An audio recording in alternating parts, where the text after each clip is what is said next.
dengan saya Siti Diana. Saya di sini akan membahas dasar-dasar prinsip dua dimensi.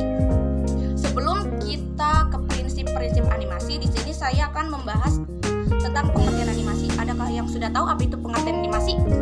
Oke, saya jelaskan ya yang belum tahu. Pengertian animasi adalah gambar bergerak yang berasal dari kumpulan berbagai objek yang disusun secara khusus sehingga bergerak sesuai alur yang sudah ditentukan pada setiap hitungan waktu.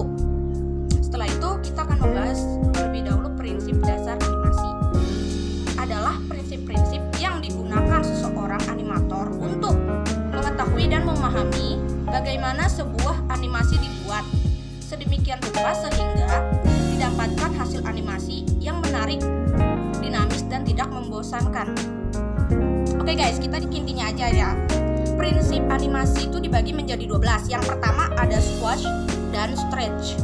Squash dan stretch atau menekan dan melentur digunakan untuk menampilkan efek gravitasi, bobot, massa, dan fleksibilitas. Anticipation atau antisipasi, membantu mengajak penonton agar penasaran dengan apa yang terjadi selanjutnya. Teknik ini juga membantu animasi agar terlihat lebih realistis. Yang ketiga, staging, berkaitan erat dengan komposisi dalam. Hal menentukan point of interest walaupun tidak bergerak. Objek yang perlu mendapatkan perhatian utama harus ditampilkan secara jelas. Yang keempat guys, yaitu strike, ahead, action, dan pose to pose.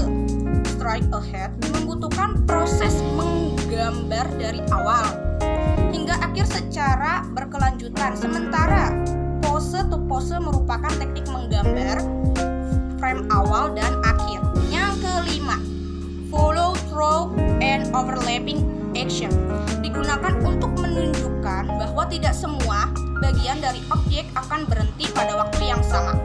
6 guys, slow in and slow out, menambahkan sejumlah frame tambahkan akan mampu menampilkan perubahan kecepatan yang lebih realistis pada software animasi. Teknik ini biasa dikenal dengan istilah easy in dan easy out. Yang ketujuh, arch, mengikuti hukum fisika pada umumnya objek membentuk kurva dalam proses bergeraknya. Yang kedelapan, secondary action, biasa digunakan untuk mempertegas pergerakan yang dilakukan oleh sebuah objek. 9. Timing, digunakan untuk mengkomunikasikan karakteristik dari objek yang bergerak. Hal ini juga berkaitan dengan hukum fisika. Yang ke-10, exaggeration, terlalu realistis pun dapat membuat animasi terlihat kaku. Untuk itu Anda dapat menambahkan pergerakan yang dapat membuatnya terlihat lebih dinamis dan menarik.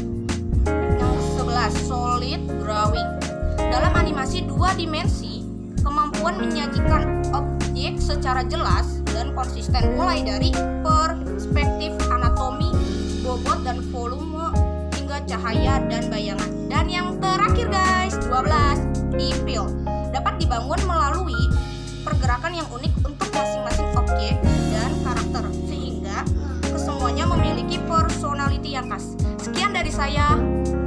Wassalamualaikum warahmatullahi wabarakatuh. Guys, jangan lupa subscribe.